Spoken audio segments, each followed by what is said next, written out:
Paz do Senhor, queridos, tudo bem? Tenham todos uma boa tarde. Nesta oportunidade nós vamos falar sobre a Grande Babilônia do livro do Apocalipse. E vamos procurar saber quem é a Grande Babilônia do livro do Apocalipse. Quem é a Grande Babilônia? Conforme nós lemos em Apocalipse, capítulo 17:5. Vamos ler aqui. Apocalipse 17:5 diz o seguinte: na sua fronte estava escrito um nome, um mistério: Babilônia, a Grande, a mãe das meretrizes e das abominações da terra. A Igreja Adventista do Sétimo Dia, ela interpreta que a Grande Babilônia é a Igreja Católica Apostólica Romana. E as meretrizes seriam as igrejas protestantes, ou seja, as igrejas que nasceram ali na Reforma. Por assim dizer, as igrejas evangélicas. Para a Igreja Adventista, a Grande Babilônia, a mãe das meretrizes, é a Igreja Católica Apostólica Romana. E as meretrizes são as igrejas protestantes e evangélicas, com exceção da Igreja Adventista. A Igreja Adventista diz que é o remanescente, que é o povo escolhido de Deus e aí por diante. Não vou tecer uma crítica agora a essa interpretação. Ok? Outros dizem que a Grande Babilônia é a falsa religião ou a religião do anticristo que se levantará nos últimos dias. É quase que a mesma interpretação da Igreja Adventista.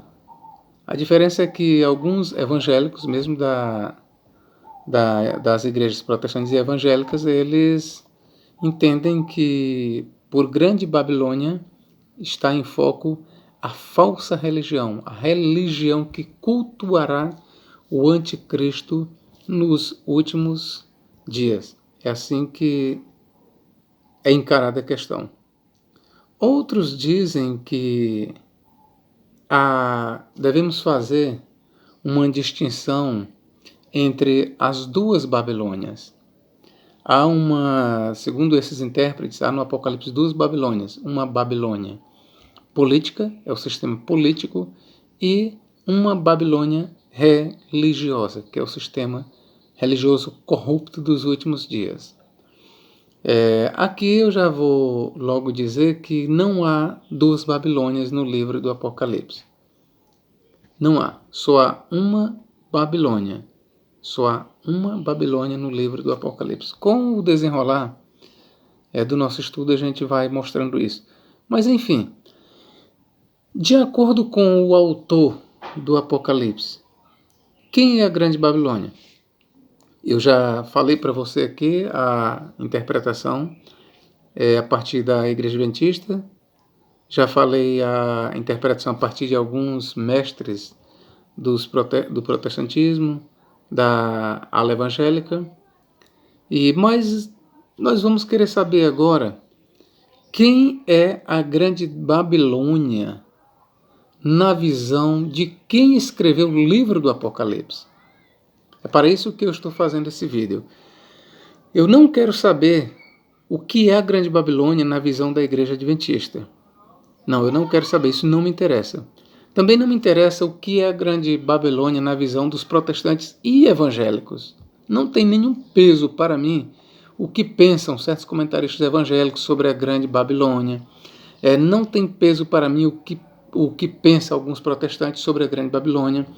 Para mim não pesa nada a visão adventista sobre a Grande Babilônia, salvo se a visão estiver de acordo com o que pensava o autor sagrado. Porque em algum momento alguém, com certeza, vê de forma certa a Grande Babilônia. Ou seja, alguém, de fato, ele vai acertar com a visão defendida pelo autor sagrado. E é isso que nós pretendemos aqui. E você? O que é a Grande Babilônia para você? Você já parou para analisar? Você já parou neste assunto? Vamos começar aqui. Em primeiro lugar, eu quero levar você à história.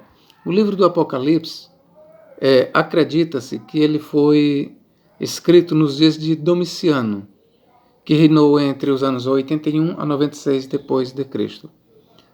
Outros dizem que o livro de Apocalipse foi escrito nos dias de Trajano, que veio depois de Domiciano. Nesse caso, o livro teria sido lá por volta escrito do ano 100, por aí assim.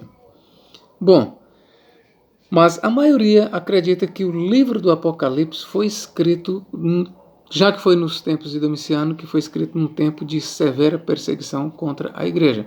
Haja vista que a história, de fato, ela atesta que houve perseguição contra a igreja, até certo ponto houve, nos dias de Domiciano, perseguição contra os cristãos.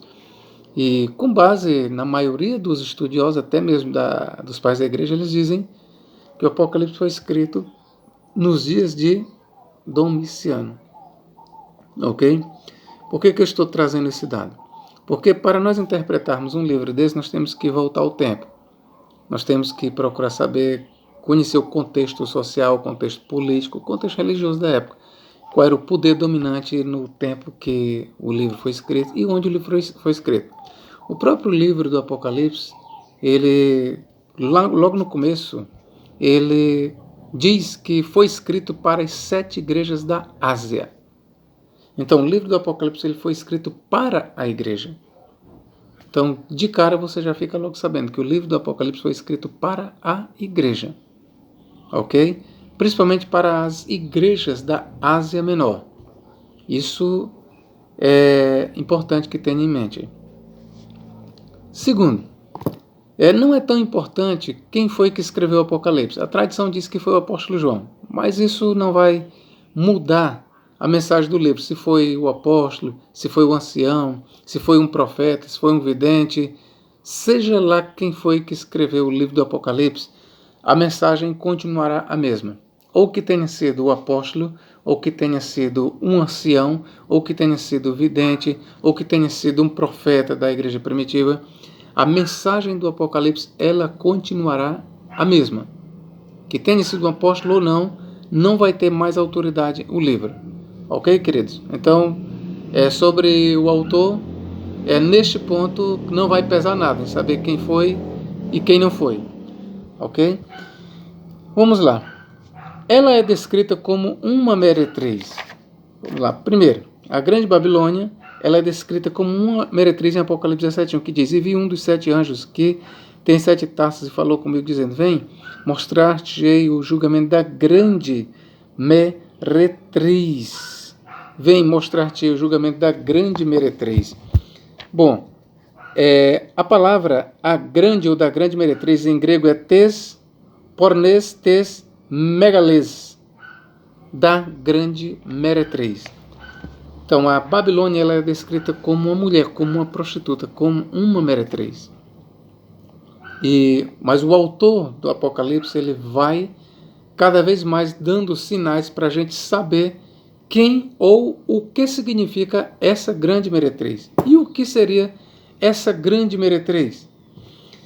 Ela é uma cidade. O autor aqui ele já vai dar uma outra característica sobre a Grande Babilônia. Apocalipse 17:18 ele diz: A mulher que viste é a grande cidade que domina sobre os reis da terra. Aqui no grego nós temos, re polis, re megale, re ecusa, basileian epi, to, basileian tesges. Que traduzido é a cidade grande, a que tem domínio sobre os reis da terra. Ou seja, a cidade que viste, ou a grande cidade, ela tem domínio sobre os reis da terra, conforme nós temos traduzido. A mulher que viste é a grande cidade que reina sobre os reis da terra. Aqui nós já temos uma luz melhor. Aqui o autor do Apocalipse ele está dizendo que a grande prostituta, a grande Babilônia, é uma cidade. Então aqui a gente já pode identificar claramente que a grande Babilônia, a grande meretriz, não é outra coisa senão uma grande cidade. E interessante é que o autor ele disse que esta cidade, olha o que ele dizia, a mulher que viste é a grande cidade que reina sobre os reis da terra. Aqui está no presente. Ele diz que reina, ele não diz que reinou ou que reinará, ele está dizendo que reina sobre os reis da terra. Quando o Apocalipse foi escrito, o império que dominava na época era o Império Romano. E a capital deste império era Roma. Então a cidade que reinava sobre os reis da terra na época em que o Apocalipse foi escrito chamava-se Roma. A mesma Roma que existe hoje era a mesma Roma que já existia nos dias do autor sagrado. Então a grande meretriz, a grande Babilônia, é, na verdade, literalmente uma grande cidade. O autor passa a identificar aos poucos, ele vai dizendo o que é.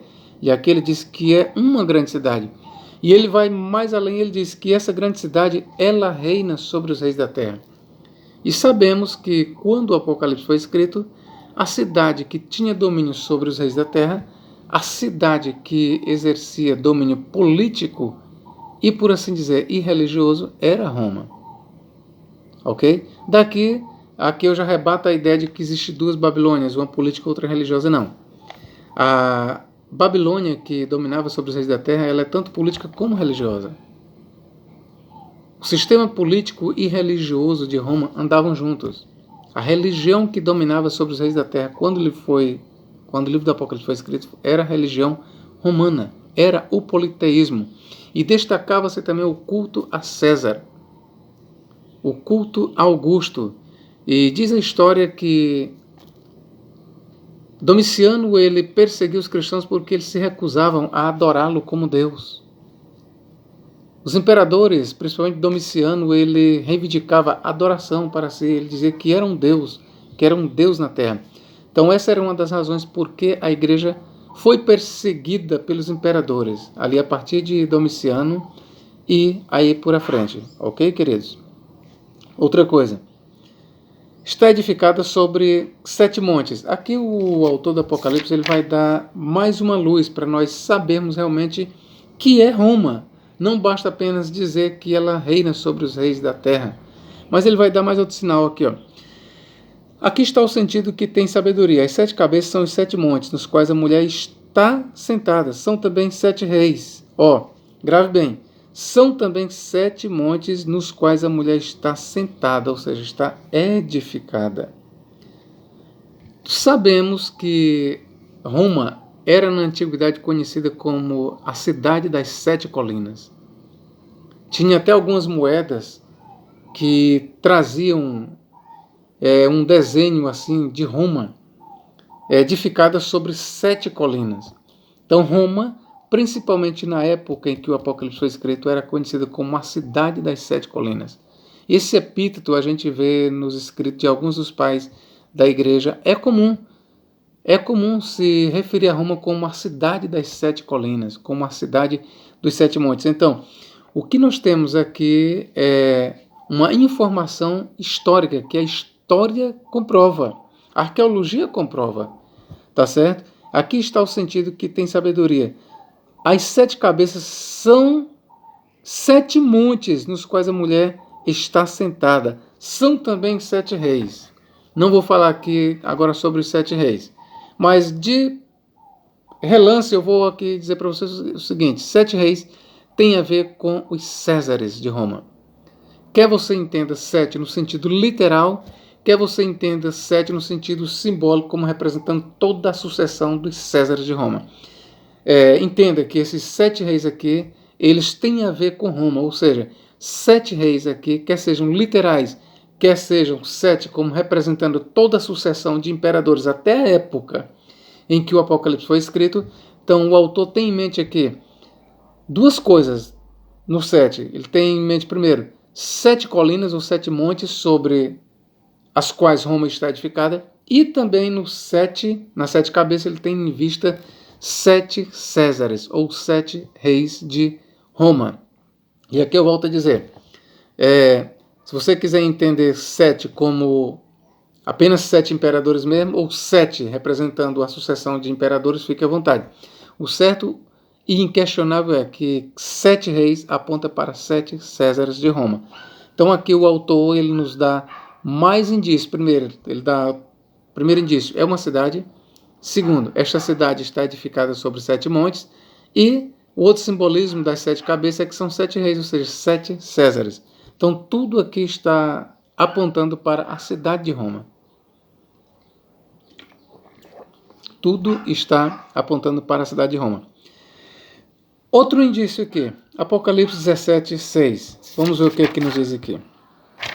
Apocalipse 17, 6. Então vi a mulher embriagada com o sangue dos santos e com o sangue das testemunhas de Jesus. E quando a vi, admirei-me com grande espanto. E 18, 24, vamos ler aqui. São outras características que o autor dá para nós sabermos quem é ou quem era esta mulher nos seus dias. E nela se achou o sangue de profetas, de santos, de todos os que foram mortos sobre a terra. E versículo 19:2 que diz: os seus julgamentos são verdadeiros e justos. Ele condenou a famosa prostituta que corrompia a terra com a sua imoralidade. Deus a castigou porque ela havia matado os servos dele. Aqui, esta cidade, ela é responsável pelo derramamento do sangue dos mártires de Jesus. Historicamente falando, como eu já falei, a história mostra que houve perseguições contra os cristãos. Nos dias de Nero, foi a primeira contra os cristãos. Tertuliano faz referência às duas primeiras perseguições. Tertuliano diz que a primeira aconteceu nos dias de Nero e a segunda aconteceu nos dias de Domitiano. Então, em ambas as perseguições, Roma ela se embriagou com o sangue dos mártires de Cristo, com o sangue da igreja. Então, os dois imperadores, e isso sem falar nos outros que vieram, mas tanto Nero como Domiciano, eles promoveram perseguição contra a igreja. E como o Apocalipse provavelmente foi escrito nos dias de Domiciano, então o que o autor tem em mente, principalmente aqui, é o sangue dos mártires de Cristo que foram mortos ali na perseguição de Domiciano contra a igreja. Então, historicamente falando, o autor está falando de perseguições da sua época, ali do primeiro século. Ok, amados? Essa interpretação que eu estou dando para você é uma interpretação histórica. Eu não estou levando em conta o que diz a escola futurista, o preterismo, o historicismo, o alegorismo. Não, eu estou te dando aqui uma visão histórica do livro do Apocalipse. Não estou lhe dando aqui uma interpretação de cunho religioso, não estou aqui defendendo o ponto de vista da minha igreja ou da sua, de qualquer outra igreja. Eu estou aqui lhe mostrando a interpretação do livro do Apocalipse segundo a história e segundo a visão do autor que escreveu o Apocalipse. As interpretações que eu estou lhe dando aqui, elas emanam da própria página, das páginas do livro do Apocalipse e têm sustentabilidade na história. E era isso que o autor sagrado estava passando para nós. Ok, queridos? Eu espero ter contribuído com vocês. Outra coisa ainda. Quando o autor escreveu o livro do Apocalipse, era crença entre os cristãos de que Nero, que foi o primeiro perseguidor dos cristãos, era crença de que ele haveria de ascender do Hades, lá do abismo, e, em outras palavras, ele voltaria à vida e perseguiria mais uma vez a igreja. Essa crença, ela é refletida em Apocalipse 11, 7, que é visto uma besta subir do abismo. Ali é uma referência histórica a Nero, subindo do Hades, que ele, quando o Apocalipse foi escrito, Nero estava morto, literalmente morto. Mas havia uma crença que ele haveria de ascender do Hades. Uma outra crença popular acerca de Nero é que Nero não tinha morrido, mas tinha fugido para as terras da Pártia. E ele voltaria para tomar o império, ou seja, Roma. E, por consequência, ele haveria de, mais uma vez, perseguir ferozmente os cristãos. Então, essas duas crenças, elas circulavam nos dias em que o Apocalipse foi escrito. Você pode ler lá em Suetônio sobre a vida de Nero, que lá diz que circulava essa ideia de que Nero tinha fugido para as terras da Pártia, tinha se aliado aos partas e em algum tempo ele voltaria e tomaria o poder de Roma e promoveria caos e terror na sociedade. Os oráculos sibilinos, ele também traz essa mesma visão, diz que Nero fugiu sobre o Eufrates, mas que ele retornaria e tomaria o poder de Roma e perseguiria os cristãos. Nos oráculos sibilinos, como já falei, também nós temos a ascensão de Isaías, que faz uma referência ao Nero Redivivus. Então, era a crença bem forte, bem fundamentada, que o anticristo, naqueles dias, seria Nero, o imperador Nero, de volta à vida. Ou seja, no momento em que o Apocalipse foi escrito, ele estava morto, mas esperava-se, era a crença dos cristãos e era a crença do autor sagrado de que Nero haveria de voltar à vida para perseguir a igreja e tomar o poder de Roma. Eu espero ter contribuído com vocês e que Deus em Cristo nos guarde e nos abençoe para todos sempre. Amém.